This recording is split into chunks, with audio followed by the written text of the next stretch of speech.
hubungan santri dengan guru itu, dengan kiainya, akhirnya membentuk tradisi tersendiri. Di antaranya kalau ketemu cium tangan dikritik habis-habisan, di antaranya lagi kalau ketemu kiainya cium lutut atau bahkan cium kaki dikritik habis-habisan. Itu katanya bukan nilai-nilai Islam, dan siapapun yang melakukan mencoreng nama baik Islam dan harus dikritik.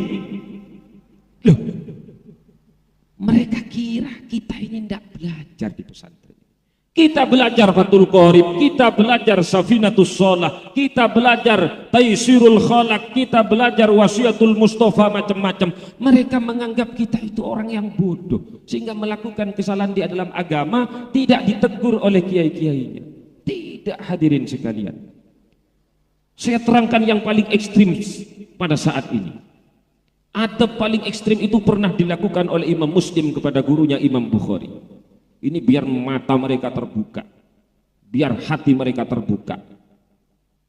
Dikira kita itu kalau cium tangan kiai, ngesot di depan kiai, itu tidak punya tendensi agama. Lu kita santrio, saya belajar kitab hadis, belajar kitab usul fikih, belajar kitab macam-macam, belajar. Sama seperti santri di sini. Akhlak paling ekstrim yang dilakukan oleh seorang murid kepada gurunya adalah akhlak yang pernah dilakukan oleh Imam Muslim kepada Imam siapa? Imam Bukhari. Biar mata mereka terbuka mulai malam ini. Dahulu ada seorang datang kepada Imam Bukhari, kemudian menanyakan satu hadis, dan di sana ada Imam Muslim. Orang itu berkata kepada Imam Bukhari, "Ma taqulu fi hadisin rawahul Hajjaj bin Muhammad an Junaid an Musa bin Uqbah an Sahl bin Abi Saleh an Abi Hurairah." Wasiyakul hadis, "Man jalasa majlisan kasura fihi lagtuhu faqala qabla ayyakuma subhanaka wa bihamdika ashhadu an la ilaha illa anta astaghfiruka wa atubu ilaik kana kaffaratan lima kana fi dhalikal majlis." Kata tamu tadi datang kepada Imam Bukhari bertanya, "Ya Imam Bukhari, apa tanggapanmu terkait satu hadis yang diriwayatkan oleh Hajjaj bin Muhammad dari Suraid, dari Musa bin Uqbah, dari Sahl bin Abi Saleh, dari Abi Hurairah." Siakul hadisnya menerangkan tentang kafaratul majlis seperti yang saya bacakan tadi. Lalu Imam Muslim bertanya kepada gurunya Imam Bukhari, "Ta'lamu hadisan fid dunya bihadzal isnad ka hadzal hadis?" Wahai guru, apakah engkau pernah mendengar satu hadis dengan sanad ini seperti hadis ini? Maka dijawab oleh Imam Bukhari, "Hadza hadisun malihun." Ini hadis yang indah. "Wala a'lamu fid dunya bihadzal isnad ghairi hadza illa annahu ma'lulun." Dan aku tak pernah mengetahui sebuah hadis di dunia ini seperti hadis ini dengan sanad ini kecuali ini. Illa annahu ma'lulun, kecuali hadis ini dimasuki ilat, kata Imam Bukhari. Lalu la ilaha illallah, kata Imam Muslim. Mahia, wahai guru, apa ilat yang masuk di dalam hadis itu? Maka Imam Bukhari berkata, "Asturu ma satarahullah." Aku telah menutup apa yang telah Allah tutup. Aku udahlah, gak usah dibahas lagi sanadnya hadis itu, supaya nanti tidak ribut lagi setelah ini orang-orang yang meneliti hadis. Lalu akhirnya Imam Muslim meminta berkali-kali kepada gurunya Imam Bukhari. Akhirnya Imam Bukhari bersedia menerangkan bahwa kata Imam Bukhari hadis itu rawinya bukan itu, tapi rawahu Musa bin Ismail an Wuhaib an Suhail an Aun bin Abdullah qaulahu, bukan dari Abi Hurairah tapi dari Aun bin Abdullah.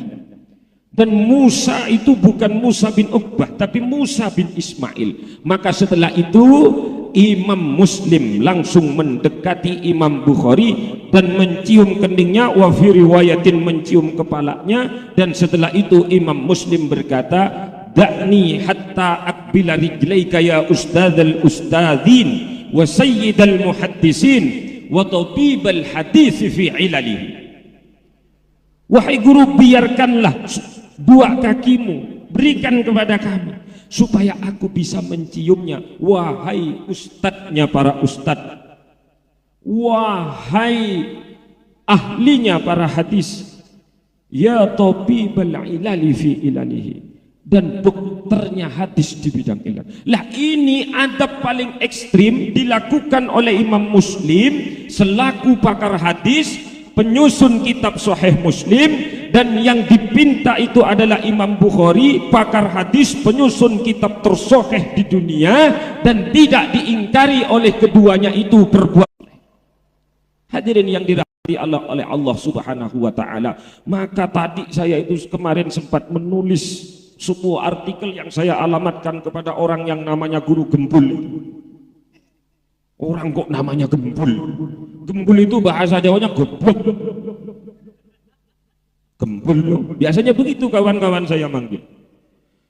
Lo kok bisa mengatakan bahwa tradisi bersimpuh dan berjalan ngisot di hadapan kiai itu tidak dilakukan oleh sahabat Nabi, sehingga kalau tidak dilakukan oleh sahabat Nabi itu bukan nilai Islam. Kalau dilakukan oleh kita selaku orang yang selalu dipandang agamis sebagai santri, maka itu perlu dikritik, perlu disalahkan, dan perlu diganti. Loh, siapa kamu itu? Saya kemarin sangat panas karena memang betul dialamatkan kepada guru saya Al-Mukarram Kiai Haji Anwar Mansur. Maka saya kemarin demo sangat berapi-api meskipun nggak tahu caranya demo itu.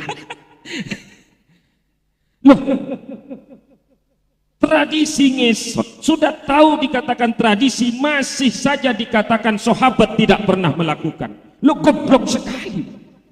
Sekalian enggak apa-apa. Saya kemarin kasih judul artikel saya itu penjelasan tradisi untuk Guru Gembul dari pedalaman Kalimantan Barat, karena memang saya orang Landak sana. Tradisi itu bukan ibadah, sementara ibadah bukan tradisi.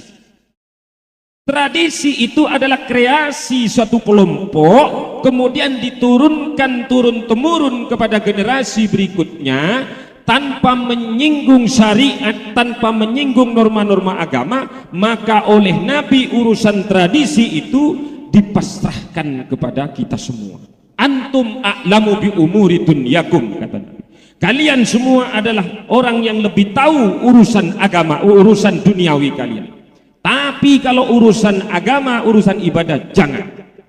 Maka dikatakan di dalam kaidah usul fikih, tarkul mustafa li fi'lin minal af'al laisa dalilan li hurmatihi. Tidak melakukannya Nabi terhadap satu perbuatan tidak bisa dijadikan sebagai dalil keharaman daripada perbuatan itu. Lah orang-orang berdalih saat ini ngisot itu tidak pernah dilakukan oleh sahabat Nabi di hadapan Nabi. Kalau begitu tidak boleh. Lo ngisot tradisi bukan ibadah, kok tidak boleh? Kecuali ngisot itu adalah ibadah, maka dengan orang luar terkait tradisi untuk memuliakan guru kita. Mungkin kalau di kelompok sebelah cukup salaman seperti orang selesai main bola, tapi kita tidak. Kita harus cium tangan guru sebagai tanda penghormatan kita kepada guru. Kita harus bersimpuh di hadapan guru sebagai tanda penghormatan kita kepada guru. Kenapa? Karena guru sudah berjasa mengajarkan kita dari orang yang tidak bisa menjadi bisa. Itu berat, Pak.